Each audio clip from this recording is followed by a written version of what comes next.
After I spent 10 years paying off my parents' debt while my brother traveled on their dime, they kicked me out saying, "You were never supposed to have a life." But I used my last $53 to start something that ruined everything they'd built. When my dad said, "Now that you're useless, leave," I honestly thought he was joking. I was standing in the kitchen, still in my work uniform, holding a grocery bag with cheap instant noodles and a small cake I'd bought to celebrate paying off the last piece of our family debt. 10 years, 10 freaking years of funneling every cent I made into their bills, their loans, their messes. And now I was useless. My mom didn't even look at me.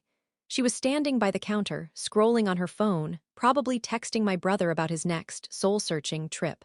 My sister peeked around the corner, wearing one of my old hoodies. "Oh, by the way," she said, smirking, "we moved your stuff. Mom wanted to turn your room into a walk-in closet. You can grab your clothes from the garage." I laughed not because it was funny, but because it felt unreal. "You're kicking me out after everything I've done for this family." Dad folded his arms. "You paid off our debt. That was your responsibility. We never told you to stay here forever. You're an adult now. Time to go make your own life." My hands were shaking. "Make my own life? With what? You've taken every paycheck I've had since I was 18. "I have nothing."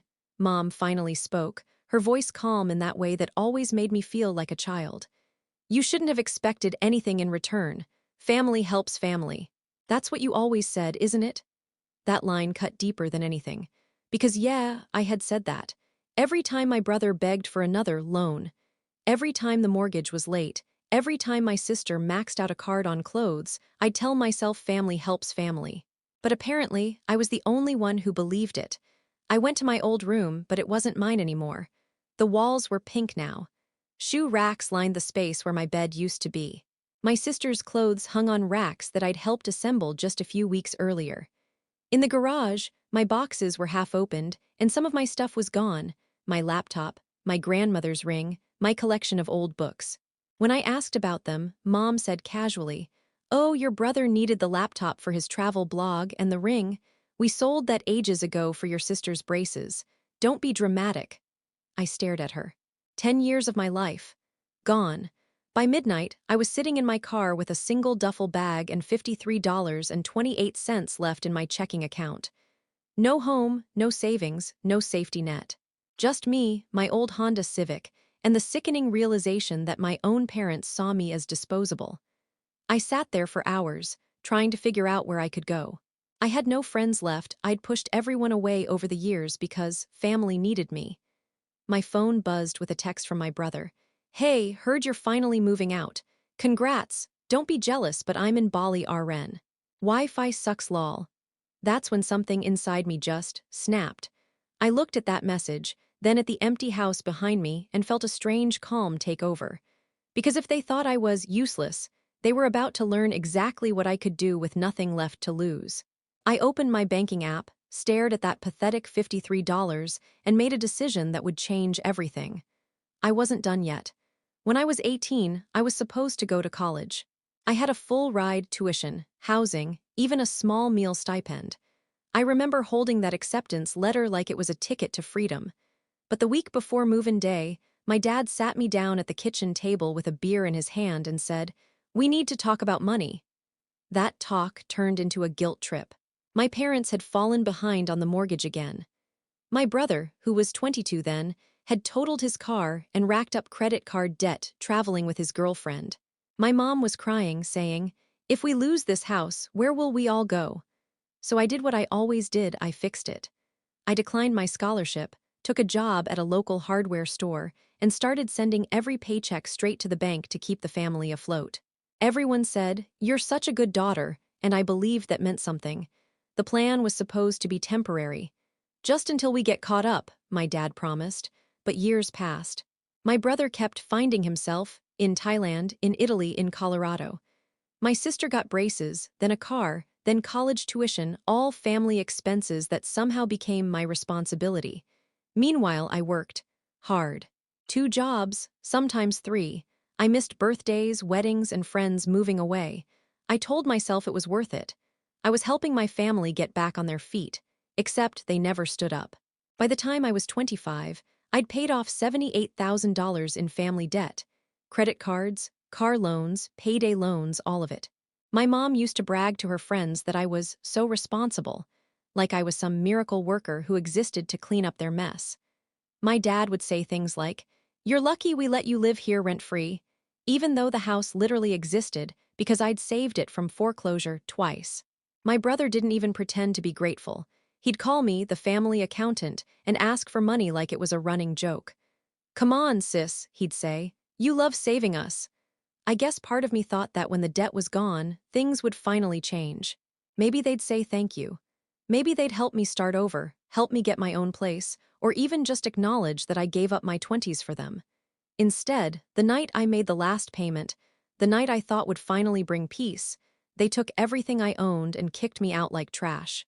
As I sat in that car with my last $53, I thought about every birthday I'd skipped, every night I came home exhausted just to hand over my check.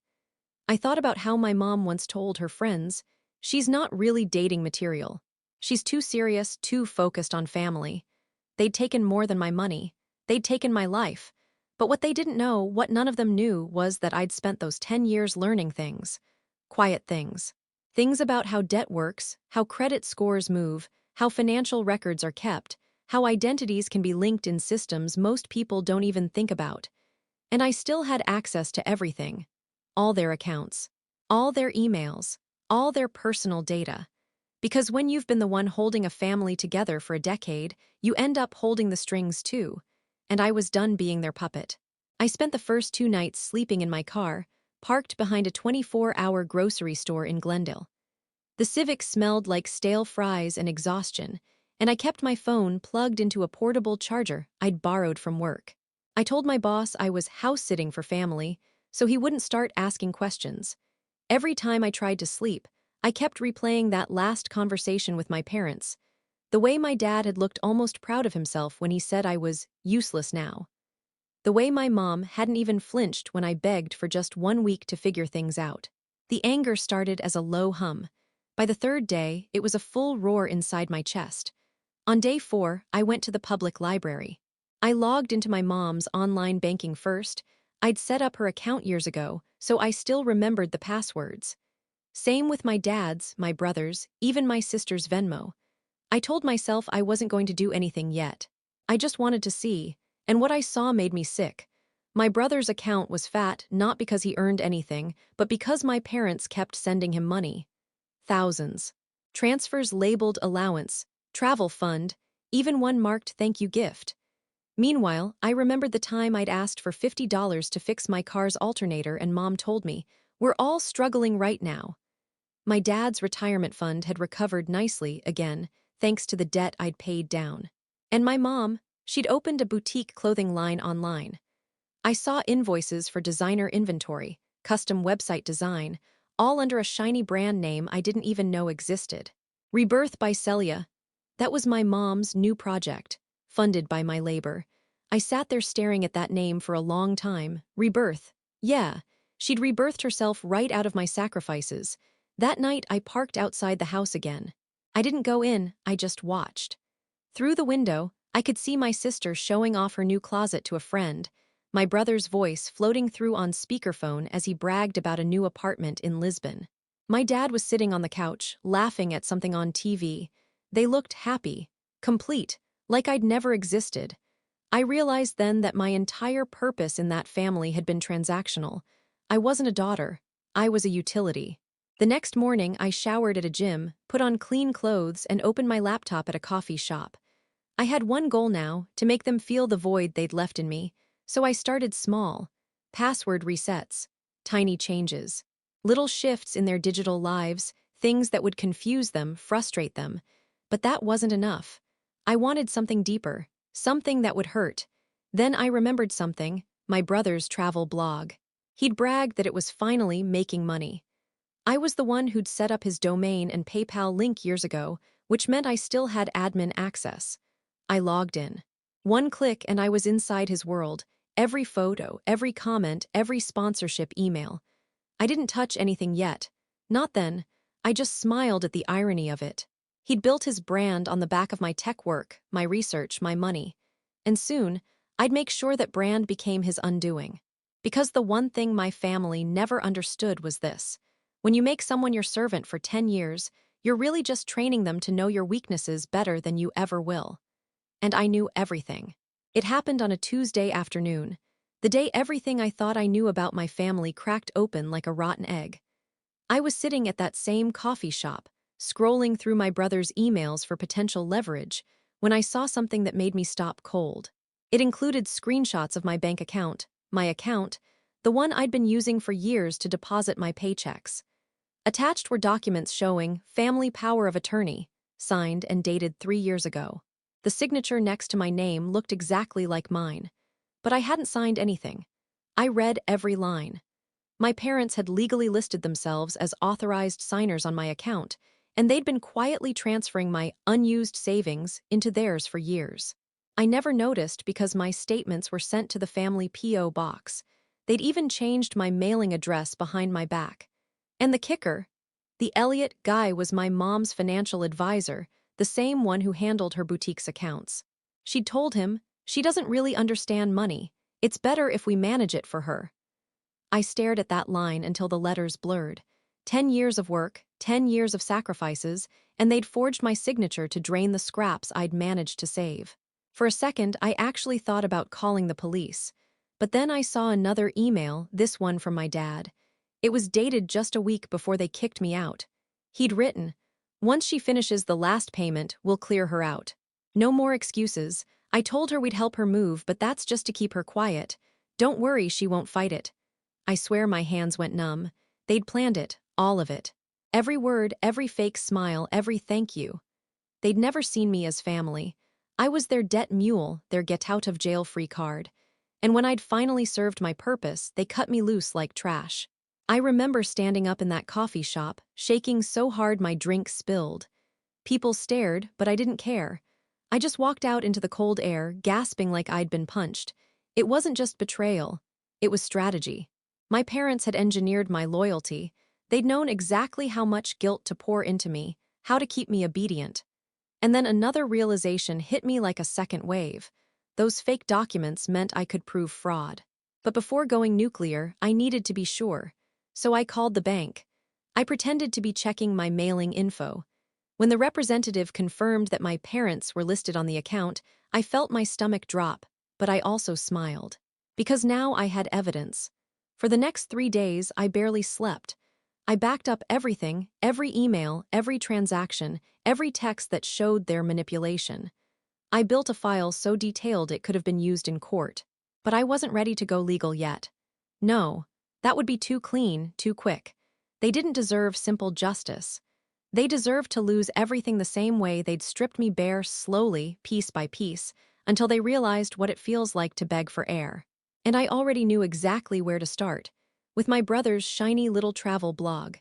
Because hidden inside that blog were tax records, business accounts, and sponsorship contracts, all connected to my mom's boutique and my dad's side business.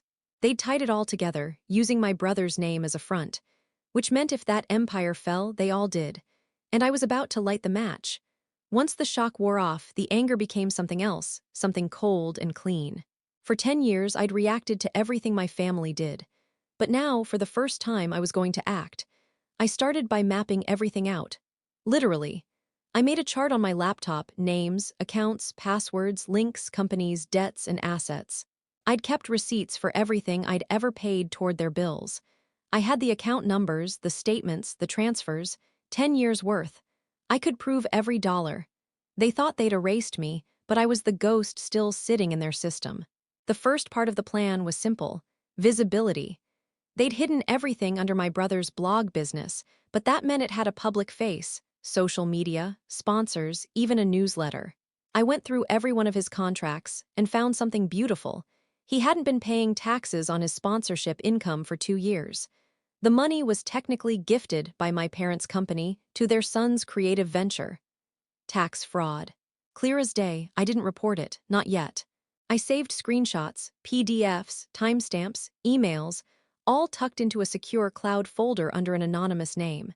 Then I turned to my mom's boutique. She'd used the same PayPal address as my brother's blog for her supplier payments. meaning if I nudged the right domino, the IRS or the payment processors would connect her to his undeclared business income. I wasn't just planning revenge. I was building a financial grenade with all the pins already pulled. The next step was psychological. They'd used guilt to control me. I was going to use silence to unnerve them, so I didn't call, didn't text, didn't show up. I just disappeared. A week later, my sister DM'd me on Instagram. "Mom says you should stop being dramatic. We gave you a good start. Don't make it ugly." I almost laughed. Good start. They'd left me in a car with $53 and stolen savings. So I created a new burner account with a name that looked like some random fan of my brother's blog. From there, I started dropping tiny hints under his posts. Weird how this guy travels so much with no reported income. Didn't this family have bankruptcy issues a few years ago? Nothing hateful. Just enough to make people curious. Within days, a few followers started asking questions. The sponsors noticed too. One paused their collaboration until payment verification could be confirmed. Meanwhile, I was working nights at a diner, saving every cent. I slept at a cheap hostel and used the free Wi-Fi to keep watching their digital world unravel. And it was working. My mom posted fewer updates about her boutique. My brother started ranting online about trolls ruining his brand. My dad even made his Facebook private, but I wasn't done. I wanted them to feel the panic of watching something crumble and not being able to stop it. The exact panic I'd lived with for years while trying to save them. So, using the evidence I'd collected, I created an anonymous report to the IRS and the California State Franchise Tax Board, linking my brother's blog income, my mom's boutique, and my dad's consulting business as a coordinated undeclared income network. I attached copies of their PayPal logs, wire transfers, and their fake power of attorney over my account. It was all real, just organized in a way that screamed fraud. Once I hit send, I felt something I hadn't felt in years: power. But the next week, something happened that I didn't expect. A message appeared in my inbox from a new email address. Subject: "You really shouldn't have done that." Sender: Elliot D., and attached to it was a file with my name on it. My real name. Inside were documents, ones I'd never seen before, showing my name listed as a co-owner of all three businesses. Meaning, if the IRS came knocking, I'd go down with them. They hadn't just stolen my money. They'd made me part of their crime. I didn't even realize I was shaking until the coffee mug slipped out of my hand and shattered across the hostel floor. The email from Elliot D. was short, polite, and chilling. "We always keep insurance, sweetheart. You should have learned that from your parents." Attached were the documents. Business registration forms, tax filings, digital signatures, all with my name. And the worst part? They weren't forged sloppily like the bank papers had been. These looked legitimate. Someone had spent serious time making them airtight. I called the Secretary of State's office, pretending to be a curious co-owner, trying to confirm her business registration. The woman on the line checked the files and said, "Yes, you're listed as a managing partner for all three entities. Congratulations." I barely managed a thanks before hanging up. That's when it hit me. My family hadn't just used me as a financial mule, they'd used my clean name as a legal shield. Their credit was trashed from years of debt, so they'd registered everything under mine to get clean approval from banks, vendors, and sponsors. I was their safety net, their scapegoat, their fall guy. If the IRS looked closer, if anyone investigated those reports I'd sent, all trails would lead back to me. Not them. My parents had built their entire empire on my record, and the moment I tried to fight back, they'd planned for me to take the hit. For the first time in my life, I felt real fear. I wasn't just angry anymore, I was trapped. That night, I couldn't sleep. Every possible outcome ran through my head. If the investigation moved forward, I'd be the one getting audited, maybe even charged. I'd lose whatever chance I had at rebuilding my life. By morning, I'd stopped shaking. The fear had burned away, leaving something colder. Because while they thought they'd outsmarted me, that I was still their naive little workhorse, they'd underestimated one thing: I'd learned from them. Every dirty trick, every hidden account, every lie they told to cover their tracks. So I made a new plan. If they wanted to drag me down with them, I'd make sure their entire rotten structure collapsed first, and that there'd be no way to separate their names from mine when it did. I started by contacting a lawyer, not for defense, but strategy. I found a small firm that specialized in whistleblower cases and anonymous asset tracing. I told them I had documents proving large-scale family fraud where I was being used as an unknowing co-owner. They agreed to take me on pro bono, under confidentiality. We drafted an official disclosure to the IRS and the state authorities, but this time under the Whistleblower Protection Act, meaning I was cooperating, not complicit. Then, while my lawyer worked on that, I went back into the system one last time. I logged into my mom's boutique website and downloaded every order receipt tied to stolen funds. I logged into my dad's consulting portal and forwarded every shady client invoice to the investigator's anonymous submission box. And from my brother's blog, I exported his financial analytics, proving all those business payments were linked to their accounts. Piece by piece, I flipped their entire setup inside out. A week later, my mom texted me for the first time since they'd kicked me out. "We need to talk, it's urgent." I didn't answer. Then my brother called 5 times, then my dad. Finally, my sister left a voicemail, crying, saying the IRS had frozen their accounts. "Mom says you need to fix this," she sobbed. That was when I realized the shift. For the first time in 10 years, they were the ones begging me. But there was still one thing I didn't know, something that kept clawing at the back of my mind. Why? Why go that far? Why forge me into their crimes instead of just using my money? That answer came 2 nights later, in another email. This time, not from Elliot, it was from my mother. Subject line, "You were never supposed to find out." And what she wrote inside made me go absolutely still. My mother's email wasn't long. She never wasted words when she wanted to cut deep. "You were never supposed to find out. You were born to fix things. You always were. Your father and I knew you'd be the responsible one. That's why everything was in your name. We couldn't trust your brother or sister. They don't have the discipline. You do. We gave you purpose. Without us, you'd be nothing. So don't destroy your own family over money. You wouldn't exist without us needing you." That last line, "You wouldn't exist without us needing you," made my skin crawl. I reread the email maybe 10 times before it really landed. They hadn't just used me. They designed me. My whole life, the guilt, the responsibility, the constant fixing, it wasn't an accident. It was programming. When I was little, I remember Mom crying about bills and saying, "You're the only one who understands, sweetheart." I was 8. I thought it was love. But now, looking back, it was training. When my brother crashed the car, Dad said, "You're the only one who can help the family stay together." When my sister needed braces, Mom said, "We can't count on anyone else." Every act of love came with a demand. Every praise came only when I gave something up. And now, in her own words, she confirmed it. I was never a daughter. I was an asset. The forged signatures, the fake business ownership, the stolen accounts, they weren't cover-ups of convenience. They were insurance. My mother had made sure that if her perfect family empire ever started to crumble, I would be the one to take the fall. The reliable one, the obedient one, the sacrifice. I realized then that the power of attorney wasn't even the start. She'd been building it for years.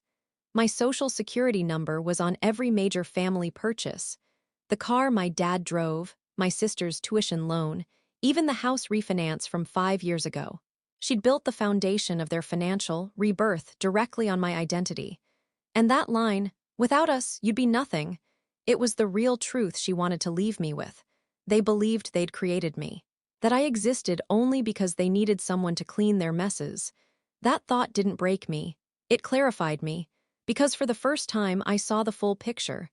My family hadn't destroyed me by accident. They'd done it deliberately. Out of calculation, not cruelty, and somehow that made it so much worse. It wasn't personal to them. It was business. They'd raised me like a tool, then discarded me when I was no longer profitable. That was the moment I stopped feeling any conflict about what came next. The revenge I'd been building was no longer about payback or justice. It was about truth, about pulling the mask off their perfect suburban facade and forcing the world and themselves to see what they really were. Because if they'd built their entire lives on my back, then I was going to be the one who tore that foundation out from under them. And when I did, they'd finally know what it felt like to be nothing. The morning I decided to end it, I woke up before sunrise. For the first time in years, I didn't feel tired, just clear. I sat in the driver's seat of my old Civic, opened my laptop, and logged into every account tied to my name, the ones my family had used to build their shiny little empire. I wasn't scared anymore. They'd already ruined me once. This time, I was taking them with me. The first thing I did was close every joint account. I transferred the remaining balances, not into my pocket, but into a temporary holding account flagged under disputed ownership. That move alone froze nearly all their liquid cash. The system automatically sent out fraud alerts to their banks and credit unions. Within hours, their cards would stop working. Then I uploaded everything, every forged signature, every tax return, every document listing me as a fake co-owner, into a shared drive labeled evidence of financial exploitation and identity fraud. I shared it with my lawyer, the IRS Whistleblower Division, and the California Attorney General's office. This time, there was no anonymity. My name was right there on the submission, because I wasn't hiding anymore. Next, I sent a copy to my mom directly. No note, no explanation, just the file. It took 2 hours before she called. Her voice was shaking for the first time in my life. "What did you do?" I said calmly. "You said I was nothing without you, so I took you out of the equation. Let's see what you are without me." Then I hung up. That day was chaos. My brother's travel blog went down first, all ad accounts suspended for tax inconsistencies. His sponsors pulled out. His Instagram went private within hours. My mom's boutique site crashed next. The payment processor froze her funds, pending investigation. And my dad, his consulting business was flagged for audits stretching back 6 years. By evening, my sister texted me, "Mom's losing it. Dad's talking about lawyers. Why are you doing this to us?" I stared at that message for a long time before replying, "Because you all did it to me first." Then I blocked her. A week later, the investigations became public record.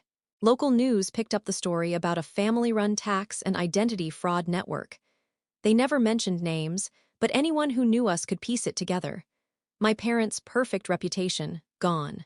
My brother's travel influencer brand, deleted. Their house seized for investigation. Meanwhile, I got a call from my lawyer. The whistleblower report had been accepted. Not only was I protected, I'd also be receiving a percentage of any recovered funds. 2 months later, a check arrived. The amount wasn't life-changing, but it was enough to start over. Enough to rent a small studio apartment, buy a new laptop, and breathe without fear for the first time in a decade. Sometimes, late at night, I still wonder if they ever understood what they did to me. If my mom ever realized that the daughter she molded into a tool had finally learned to cut her free. I doubt it. People like her don't change. They just look for someone new to blame. But now, when I drive past that old house, I don't feel hate, just distance. It's not my home anymore. It never was. And when I think about everything I lost, everything they took, I remind myself of one thing. They taught me that love without respect is just control. And the best revenge I ever got was finally walking away, with my name cleared, and their empire burned to the ground. Funny how they used to call me the fixer. Turns out I was, just not in the way they expected.